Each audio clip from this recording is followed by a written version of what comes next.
Hello, we're the History Hikers. We are in Terme. Terme. The castle of Terme is behind us. It's looking impressive. We just went through the museum, which is at the entry. It's also impressive. Yeah, they have like a real nice exhibition on the siege of Terme in 1210. Yeah, we'll put the museum after this and then go on with the hike. It was a good museum. A lot of detail. A movie of 12 minutes apparently, which we didn't see completely because it stopped. Anyway, let's get on with the hike and let's check out this castle.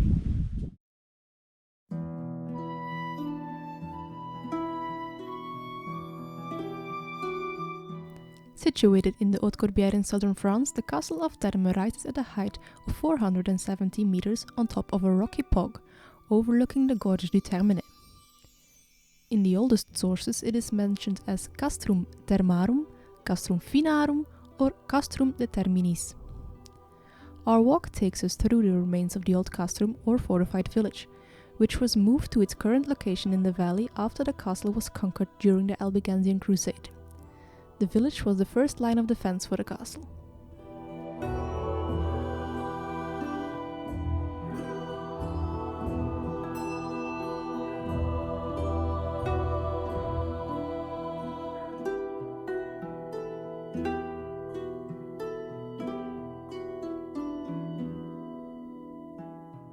The castle of Terme consists of two fortified enclosures with a donjon or keep at the peak of the hill. We approach the castle from its southeastern side, which is the only easy approach. The entrance to the castle was protected with flanking fire from the towers and the Barbacane. If you want to experience an amazing 3D reconstruction of the fortress, you can head over to the castle's website. We also have it linked down below in the description.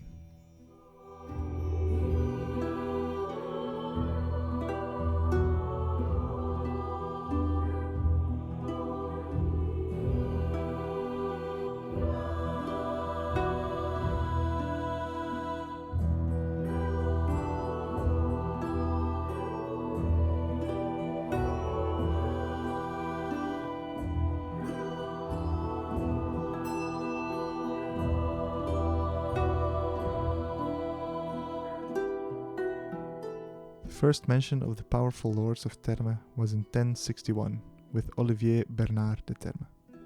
In those times the lords were frequently in conflict with the Abbey of La Grasse.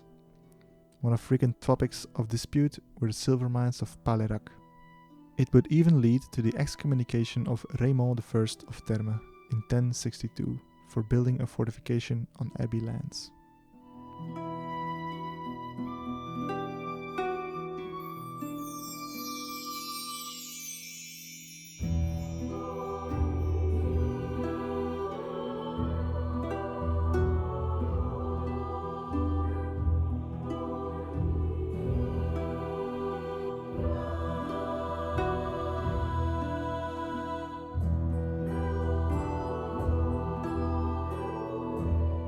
The family of de Terme had been Cathar for many generations when the Albigensian Crusade began in 1209. By that time, there hadn't been a mass in the castle's chapel for many decades. Raymond III de Terme was closely related to the Cathar cause. His brother was even a Cathar bishop, who would die at the pyre at Montségur in 1244. Raymond was a fearsome adversary for Simon de Montfort. His stronghold, located at a strategic point in the center of the Corbière region, was a big threat to the crusading army and would have to be neutralized as soon as possible. A siege was begun in 1210.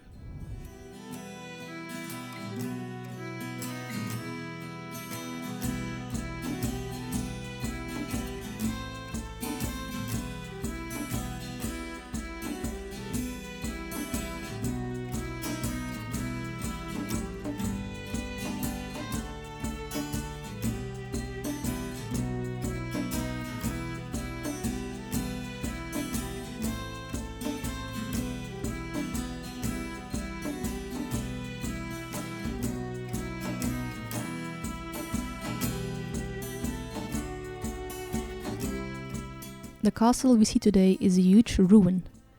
The many holes in the walls, like this one here, were once actually towers.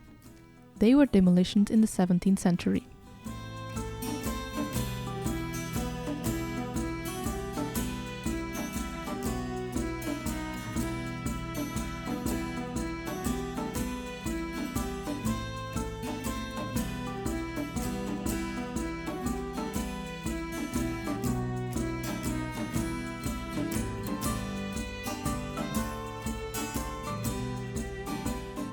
The northeastern corner tower we see here is another example of a destroyed tower.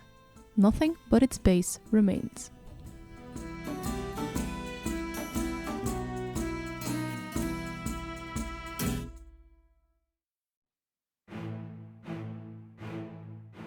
Capturing the castle would not prove easy, however.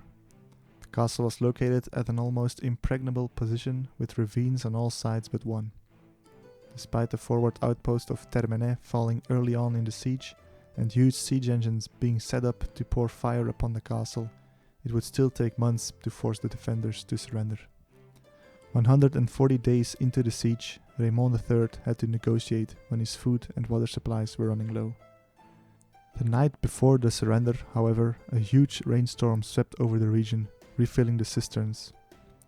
When the Crusaders came up to the castle to claim their victory the next day, the gates remained closed. The siege would continue.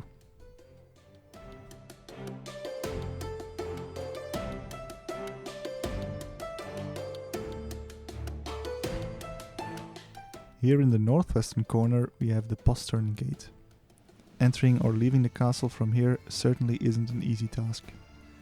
Its use was more as an alternative escape for the defenders. Outside the walls we have a magnificent view of the Corbière. The opposing hillside is where the small fortification of Termenet was located, which was captured during the siege of 1210. None of its walls remain, however, since the stones were fired at Terme by the Crusaders' siege engines.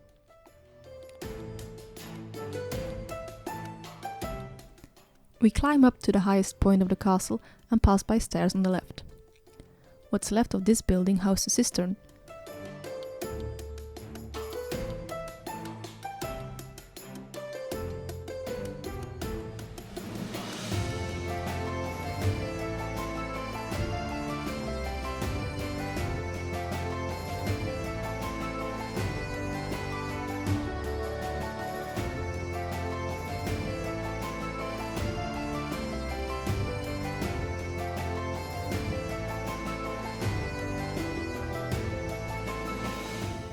Later, strengthened with reinforcements from the north, Simon de Montfort attempted a new attack on the castle, but found it undefended. During the long drought, the bottoms of the wells got infested with corpses of dead rats, poisoning the water supply. Dysentery broke out among the defenders, who were forced to abandon the castle. Several were able to escape during the night, while many of the sick, wounded and elderly were left behind. Some 140 Cathars were burned alive on the pyre. Raymond himself would also be captured and died in the dungeons of Carcassonne 3 years later in 1213, and the castle went to one of de Montfort's trusty vassals.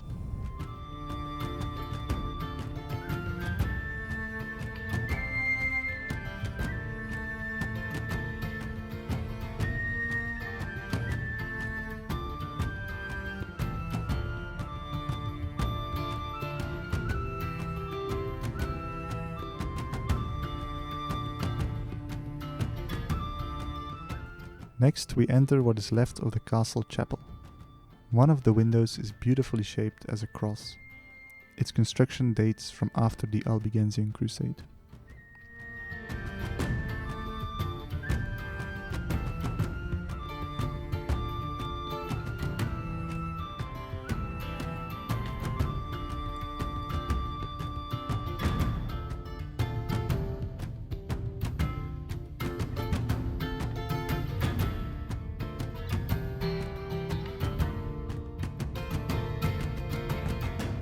At the hill's highest peak we find what is left of the square keep or donjon. It has only been rediscovered in 2014. The caretakers of the castle spend a lot of time and money in research, investigation and fortification of the ruins.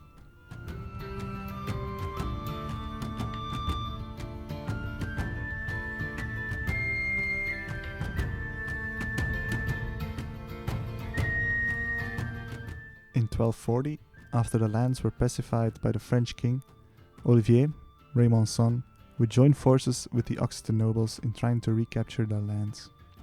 Their siege of Carcassonne failed, however, after which Olivier sided with his overlord.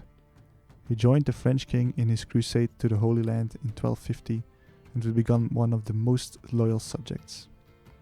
He would join the attackers at the siege of Quéribus in 1255, which we discussed in a previous video.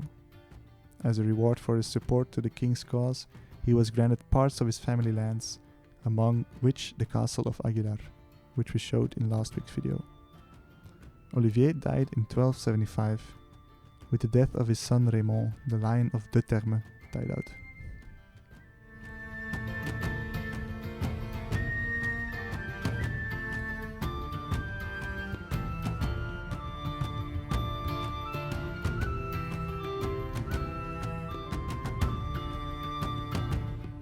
Up here in the central enclosure you can also find what remains of some living quarters, which are visible here.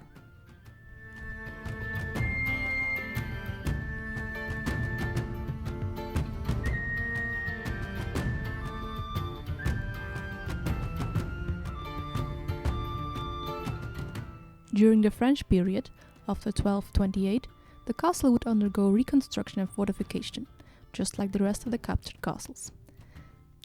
Terme would become an important part of the French defense of the southern border. Along with the castles of Peyrepertus, Quéribus, Aguilar and Puy-Laurens, it was one of the 5 sons of Carcassonne. Together they formed an impregnable line of fortifications against any southern incursion. The castle's destruction was ordered in the 17th century by the French King Louis XIV. Brigands had moved in and were causing disturbance in the region. All the towers and the donjon were blown up and the castle was abandoned.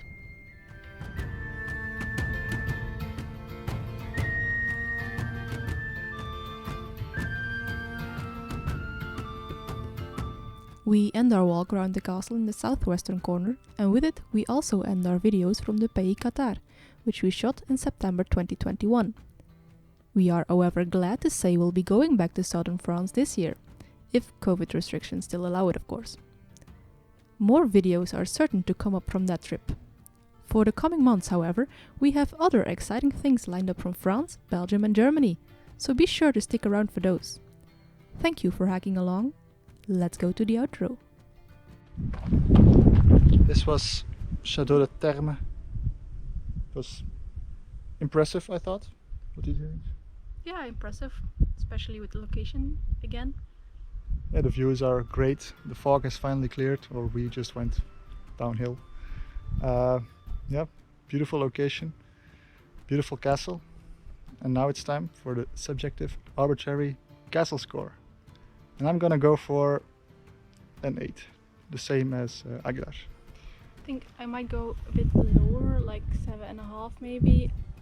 It's really sad that they destroyed the towers, so it's much less of an actual castle feeling here. Yeah, without the towers it has these big gaps. But yeah, it's cool, the history behind why they destroyed the towers. Yeah, it's true. And the Damn museum, those 17th century people. and the museum was pretty good as well. I like maps, plans, details about how the siege went and stuff like that. Without anything else to say, I think. If you enjoyed it, like, comment, subscribe and all that good YouTube stuff. And we'll see you next time. Bye! Bye!